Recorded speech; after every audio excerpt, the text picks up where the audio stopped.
गैर शरई निकाह केस में बुशरा बीबी और इमरान खान पर फर्द जुर्म आयद कर दी गई है। वो शेर अफजल मरवत और रऊफ हसन के माबैन घमसान का रन है। बहुत से लोग ये कह रहे हैं कि 8 फरवरी 9 मई पार्ट 2 होगा। हमने अडयाला जेल से कहा कि 8 फरवरी को जो है वो ज़ाहिर है हक और सच और झूठ के दरमियान एक मार्का होगा, हक बातिल का मार्का होगा और इस दौरान लोग अपने गम गुस्से का इजहार करेंगे। अब गम गुस्से के इजहार की इस इस्तिलाह को 9 मई के मानों में लिया जा रहा है और वो इस वक्त जरा होश से काम लेंगे, रात दिन के जोश से काम लेंगे। अस्सलाम वालेकुम मेरे सादा से पाकिस्तानी, मेरा नाम रेहान तारिक है और आप मेरा यूट्यूब चैनल और फेसबुक पेज देख रहे हैं। करोड़ हा दुरूद आकाए दो जहां नबी मेहरबान मोहम्मद मुस्तफ़ा सल्लल्लाहु अलैहि वसल्लम पर। इस दुआ और इस उम्मीद के साथ इस व्लॉग का आगाज करते हैं कि अल्लाह रब्बुल इज्जत इस मुल्क के फैसला साजों के दिलों में सादा से पाकिस्तानियों के लिए नरमी पैदा कर दे। मेरे सादा से पाकिस्तानियों, अब तक की टॉप स्टोरी और सिंगल स्टोरी जिस पर मुझे भी बात करनी है वो शेर अफजल मरवत और रऊफ हसन के माबैन घमसान का रन है। शेर अफजल मरवत और रऊफ हसन एक दूसरे पर गद्दार होने के इल्जामात लगा रहे हैं। वो उसको कॉन्स्पिरेटर कह रहा है तो दूसरा उसको एस्टैब्लिशमेंट का नुमाइंदा कह रहा है। अब हुआ यह है कि शेर अफजल मरवत जो सिंध में इंतखाबी कैंपेन कर रहे थे, केपी से चला, सिंध पहुंचा, क्राउड पुल कर रहा था, लोगों की कसीर तादाद इकट्ठी हो गई थी, उस कैंपेन को अधूरा छोड़कर चले गए हैं।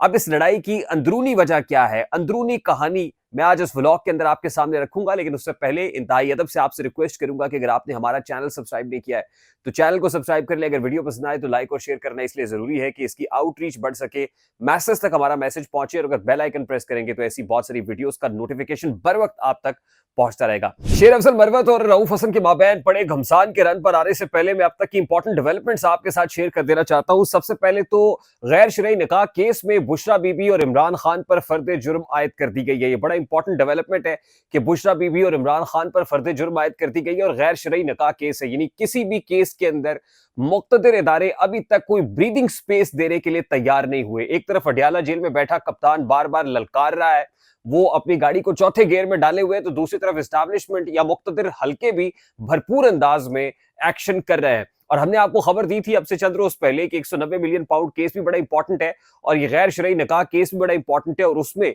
बुशरा बीबी की गिरफ्तारी भी आइंदा दिनों में हो सकती है। इलेक्शन से पहले पहले ही बुशरा बीबी को गिरफ्तार करने का प्लान भी बनाया गया है और उसका बुनियादी मकसद किसी की ख्वाहिश को पूरा करना है। मैंने आपको पहले बता दिया था ना कि जिस तरह मरियम नवाज साहिबा को आम इंतखाबात 2018 से पहले गिरफ्तार किया गया था, तो ख्वाहिश ये है कि जिस तरह नवाज शरीफ के साथ मरियम नवाज को गिरफ्तार किया गया था, इमरान खान के साथ बुशरा बीबी को भी गिरफ्तार किया जाए और आने वाले दिनों में गुमान गालिब है कि बुशरा बीबी भी गिरफ्तार हो सकती हैं। मैं फिर आपको बता रहा हूं, मैं अपने मौकिफ को दोहरा रहा हूं और खबर आपको फिर दे रहा हूं कि बुशरा बीबी की गिरफ्तारी का प्लान भी भरपूर अंदाज में एग्जीक्यूट किया जा रहा है और हर गुजरते दिन के साथ घेरा तंग हो रहा है।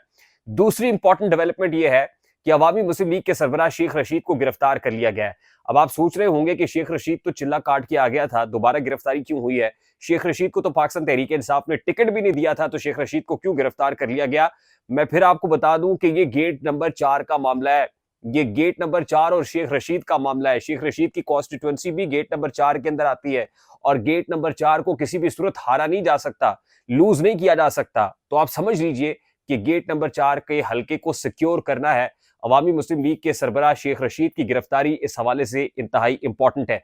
अब बढ़ते हैं जरा शेर अफजल मरवत के मामले की तरफ। अब शेर अफजल मरवत जो पाकिस्तान तहरीक इंसाफ के वाइस प्रेसिडेंट भी थे, मैं थे इसलिए कह रहा हूं कि हाल ही में एक एक्शन हुआ था और फिर जो मरकजी काबीना है पाकिस्तान तहरीक इंसाफ की, जो मरकजी क़यादत है, उन्होंने एक एलामिया जारी किया था जिसमें यह कह दिया था कि आइंदा शेर अफजल मरवत के जो स्टेटमेंट्स हैं उनको उनकी जाती हैसियत में देखा जाए, उनको पार्टी का स्टेटमेंट बनाकर प्रेजेंट ना किया जाए।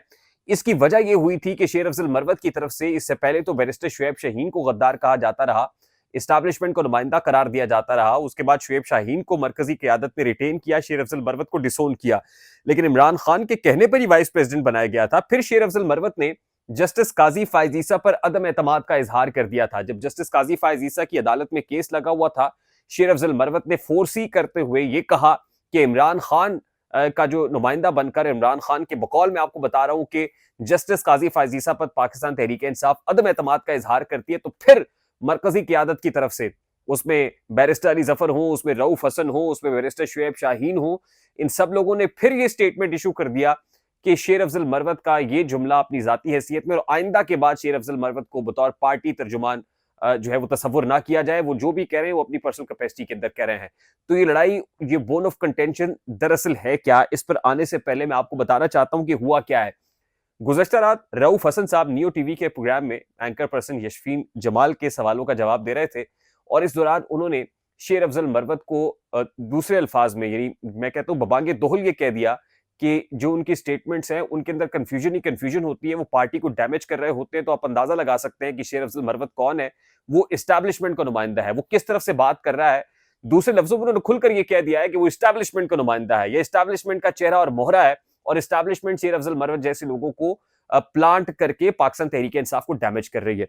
अब शेर अफजल मरवत जो है, जो केपी से अपने खर्चे के ऊपर सिंध के अंदर कैंपेन कर रहे हैं, जो उससे पहले केपी के अंदर क्राउड पुल करता रहा, जो पंजाब के अंदर आया तो गिरफ्तार हो गया, जो ट्राइबल एरियाज के अंदर जो है वो ठिठरती हुई सर्दी के अंदर गया, पाकिस्तान तहरीक इंसाफ के लोग जोक दर जोक उसके साथ आ रहे हैं। और मैं अब बता दूं, इस वक्त जिसमें बात कर रहा हूं, तो उस वक्त भी ट्विटर के ऊपर एक्स पे एक ट्रेंड वी स्टैंड विद शेर अफजल मरवत के नाम से वायरल है, वो ट्रेंड कर रहा है, यानी शेर अफजल मरवत के साथ इस वक्त लोग खड़े हुए हैं।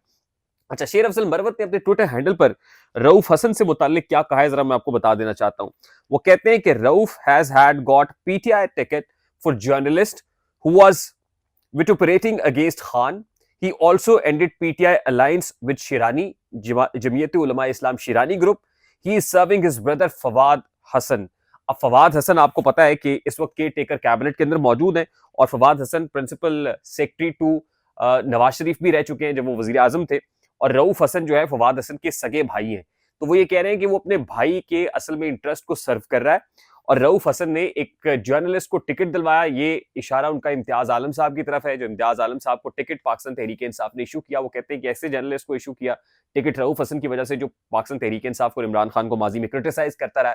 और फिर जमीयत उलमा इस्लाम शिरानी के साथ जो है जो अलायंस खत्म हुआ है उसका जिम्मेदार भी रऊफ हसन है, यानी ये एलिगेशन रऊफ हसन पे लगाए। इससे एक कदम और आगे बढ़ते हुए उन्होंने कहा कि Rauf Hasan is a conspirator. उन्होंने कहा रऊफ हसन साजिशी है and is often busy creating rifts in party, और पार्टी के अंदर अक्सर दरारें पैदा करने के लिए जाना जाता है। He spoke against me few times on electronic media. This time he has disputed a meeting with Khan on January 13, और ऐसी मीटिंग जिसके अंदर खान साहब की अहलिया भी मौजूद थी, बहनें भी मौजूद थी, दर्जन भर वकला भी मौजूद थे और उसमें नईम हैदर पिछौता भी मौजूद थे। वो कहते हैं कि उस मीटिंग में जो कुछ हुआ था उसने इस पर भी डिस्प्यूट खड़ा किया, यानी वो कहना चाह रहे हैं कि खान साहब ने कहा था कि जस्टिस काजी फायजी साहब पर अदम एतमाद का इजहार करते। वो कहते हैं कि रऊफ हसन जो है वो कॉन्स्पिरेटर है, ये साजिशी है। The old devil has started a campaign to undermine successful campaign of Sindh. और वो फिर आगे बढ़ते हुए ये कहते हैं कि उन्होंने जो सिंध के अंदर कैंपेन कर रहे थे उसने इस कैंपेन को सबूताज कर दिया है। और वो कहते हैं कि जी ये जो इसका डर्टी फेस है, जब भी मैं whenever I come across his dirty face, I'll write pig over it, मैं इसके ऊपर सुअर लिख दूंगा। यानी यहां तक हालात पहुंच चुके हैं रऊफ हसन और शेर अफजल मरवत के माबैन इस लड़ाई के अंदर।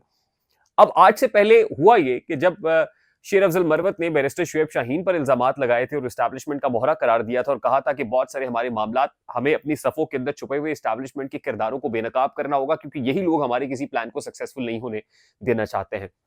शेर अफजल मरवत को इसके बावजूद वाइस प्रेसिडेंट भी लगाया, पार्टी का स्पोक्स पर्सन भी बना दिया गया और उस वक्त ये समझा गया कि पार्टी को दो धारी तलवार पर चलना चाहिए, यानी एक तरफ वो मफाहमत और मजाहमत दोनों बयानिए जो है वो लेकर चलने चाहिए। हो सकता है कि किसी जगह ये जो रऊफ हसन जैसे लोग हैं या शुएब शाहीन जैसे लोग हैं या दीगर हैं, हो सकता है किसी जगह पर ये पार्टी के लिए जो है वो इदारों के साथ अच्छे ताल्लुकात कायम कराने में कामयाब हो जाए। और दूसरी तरफ शेर अफजल मरवत जैसी जो गोलियां हैं उनको उस वक्त फायर करना चाहिए कि जिस वक्त जो मामलात हैं हमारे नेगोशिएशंस के, उसके लिए कोई दरवाजा बचेगा नहीं और इदारों के साथ ताल्लुकात जो है रप्चर्ड ताल्लुकात संभल नहीं पाएंगे, वो क्रैक्स हील नहीं हो पाएंगे, तो फिर हम शेर अफजल मरवत जैसे लोगों को मैदान में उतार सकते हैं। तो ये दो किस्म के प्लान्स पाकिस्तान तहरीक इंसाफ के थे। अब at this point in time मैं आपको पहले ब्लॉग के अंदर बता चुका हूं कि एक खदशा फोर्सी किया जा रहा है और वो ये फोर्सी किया जा रहा है, बहुत से लोग ये कह रहे हैं कि 8 फरवरी 9 मई पार्ट 2 होगा। ये मैं फिर कह रहा हूं कि 8 फरवरी 9 मई पार्ट 2 होगा। बहुत से लोग ऐसी चीजों को प्रमोट करना शुरू हो गए हैं और वो इल्जाम पाकिस्तान तहरीक इंसाफ पर लगा रहे हैं। जैसे इमरान खान ने अडयाला जेल से कहा कि 8 फरवरी को जो है वो ज़ाहिर है हक और सच और झूठ के दरमियान एक मार्का होगा, हक बातिल का मार्का होगा और इस दौरान लोग अपने गमो गुस्से का इजहार करेंगे। अब गम और गुस्से के इजहार की इस इस्तिलाह को 9 मई के मानों में लिया जा रहा है कि इमरान खान इश्ताल दिला रहे हैं, जेल में बैठे हुए अपने कारकुनान को इश्ताल दिला रहे हैं। लोग निकलेंगे, धड़न तख्ता करेंगे, इदारों का भी और बहुत सारे ऐसी सियासी कुव्वतों का भी जो अननेसेसरी किस्म का अनड्यू बेनिफिट लेना चाहते हैं। अब 8 फरवरी को ऐसा माहौल अगर पैदा हुआ और पाकिस्तान तहरीक इंसाफ एक बार फिर 9 में पार्ट 2 के गम अभी धुल नहीं पा रहे हैं, यानी यहां तक नहीं धुल पा रहे कि पार्टी का इंतखाबी निशान ले लिया गया है, पार्टी के लोग अंदर हैं, बल्ले पर लड़ने नहीं दिया जा रहा है, पकड़ धकड़ हो रही है। अब 9 में पार्ट 2 अगर हो जाता है तो बची खुची जो पाकिस्तान तहरीक इंसाफ अगर कहीं रमक भी है ना, आज वैसे इलेक्शन कमीशन ऑफ पाकिस्तान ने रजिस्टर्ड पार्टीज के नाम इशू कर दिए, उसमें पाकिस्तान तहरीक इंसाफ का नाम भी है, तो कम से कम यह है कि Pakistan Tehreek Insaf election commission of Pakistan से भी रजिस्टर्ड पार्टी है। लेकिन अगर 8 फरवरी के प्लान को, और जिस मैंने खास तौर पे खुफिया कॉल को रेफर किया था अपने पहले व्लॉग के अंदर, अगर वो प्लान उसी तरह एग्जीक्यूट हो गया तो बची कुची पाकिस्तान तहरीक इंसाफ और बचे कुचे लोग भी नजर नहीं आएंगे। तो रऊफ हसन जैसे लोग जो हैं, हमारी मालूमात के मुताबिक इसको फोर्सी करते हुए वो चाह रहे हैं कि होम्योपैथिक अंदाज में पाकिस्तान तहरीक इंसाफ इलेक्शन कंटेस्ट करे, इलेक्शन में प्रेजेंस होनी चाहिए, बाइकआउट नहीं करना चाहिए। लेकिन दूसरी तरफ गमो गुस्सा इस कदर ज्यादा है। वैसे तो एक चीज पाकिस्तान तहरीक इंसाफ ने की है, और वो ये की है कि सबसे पहले इदारे के साथ यानी इस्टेब्लिशमेंट या फौज के साथ लड़ाई ली, इलेक्शन कमीशन ऑफ पाकिस्तान के साथ लड़ाई ली, चीफ इलेक्शन कमिश्नर के साथ लड़ाई ली, पंगा था। उसके बाद अब सुप्रीम कोर्ट ऑफ पाकिस्तान के साथ लड़ाई है, जस्टिस काजी फाइजीसा के अगेंस्ट कैंपेन चल रही है। मुझे मुझे बताइए वो कौन सा इदारा है इस वक्त जिसकी पाकिस्तान तहरीक इंसाफ के साथ बन रही है। आज बार काउंसिल्स ने भी बैठ के एक प्रेस कॉन्फ्रेंस कर दी, तो इस वक्त सारे इदारे, सब लोग एक तरफ, इमरान खान और तहरीक इंसाफ दूसरी तरफ है। यानी अगर ये कहा जाए कि इस जगह से कोई क्रैक्स अब हील हो सकते हैं या रप्चर्ड ताल्लुकात को फिर से मुस्तहकम किया जा सकता है, तो ये खाम ख्याली लगती है, ये खाम ख्याली है। यानी अगर दूसरे अल्फाज में ये कहा जाए कि रऊफ हसन जैसे लोगों का या जो मसलहत अंदेश लोगों का है, मफामत वाले लोगों का जो रास्ता है, मुझे लगता है कि इस वक्त कोई डील व्हील काम करने वाली नहीं है, क्योंकि वो वक्त गुजर चुका है at this point in time. लेकिन वो फिर भी इसके मुतलाशी भी चाहते हैं। दूसरी तरफ शेर अफजल मरवत है जो हार्ड लाइनर है, जो क्राउड पुल कर रहा है, क्योंकि जिन लोगों में गमो गुस्सा है ना, वो ये समझते हैं कि ना तो जस्टिस काजी फाइजीसा से कोई रिलीफ मिलना है, ना ही चीफ इलेक्शन कमिश्नर से कोई रिलीफ मिलना है और ना मिला है, ना ही हाफिज साहब से कोई रिलीफ मिलना है। इसलिए अब एक ही रास्ता है और वो ये है कि निकलो और धड़न तख्ता करो। अब यही वजह है कि वी स्टैंड विद शेर अफजल मरवत जैसा जो ट्रेंड है वो एक्स के ऊपर ट्रेंड कर रहा है, यानी वो इस वक्त पॉपुलर ट्रेंड के तौर पर, और लोग शेर अफजल मरवत के साथ खड़े हुए हैं और रऊफ हसन को गालियां भी दे रहे हैं। और बाकी वो लोग जो इस वक्त सीनियर लीडरशिप के अंदर है, लोगों को ये लग रहा है कि इन्हीं की वजह से पाकिस्तान तहरीक इंसाफ जो है उस नहज पर पहुंची है और वो दमादम मस्त कलंदर चाहते हैं। इस वक्त वो दमादम मस्त कलंदर चाहते हैं पाकिस्तान तहरीक इंसाफ के कारकुनान जो वी स्टैंड विद शेर अफजल मरवत का ट्रेंड चला रहे हैं। एक चीज और भी है, कंफ्यूजन ही कंफ्यूजन इस वक्त फैली हुई है। फॉर एग्जांपल हल्का NA 127 लाहौर का है, जहां से बिलावल भुट्टो कंटेस्ट कर रहे हैं, जहां से पाकिस्तान मुस्लिम लीग नून के अता तारड़ साहब कंटेस्ट कर रहे हैं। अब वहां से पाकिस्तान तहरीक इंसाफ के 2 उम्मीदवार हैं, एक शबीर गुज्जर है और दूसरे ज़हीर अब्बास खोखर हैं। अब पता नहीं PTI बैक्ड कैंडिडेट कौन सा है। अब जो शबीर गुज्जर साहब हैं, इनका जो इंतखाबी निशान है वो हुक्का है। अब ज़हीर खोखर साहब जो है, इनका इंतखाबी निशान घड़ियाल है। अब ये लोगों को बताना पड़ेगा वोटर्स को कि आपने घड़ियाल के ऊपर ठप्पा लगाना है या हुक्के के ऊपर ठप्पा लगाना है। मैं आपको एक एग्जांपल दे रहा हूं एक हल्के की। इसी तरह दर्जनों ऐसे कॉन्स्टिट्यूएंसीज मौजूद हैं जहां मुख्तलिफ इंतखाबी निशानात के ऊपर PTI के ही लोग इलेक्शन कंटेस्ट कर रहे हैं, लेकिन ये नहीं पता है कि अब जाहिर निशान ठप्पा तो एक वोटर ने एक निशान के ऊपर लगाना है ना। अब अगर बट जाएंगे, 2 मुख्तलिफ कैंडिडेट्स होंगे और बट जाएंगे, तो फिर भी उनकी जो कामयाबी है उसके इम्कानात मादूम होते चले जाएंगे। तो अभी तक ये कंफ्यूजन है, ये परेशानी है।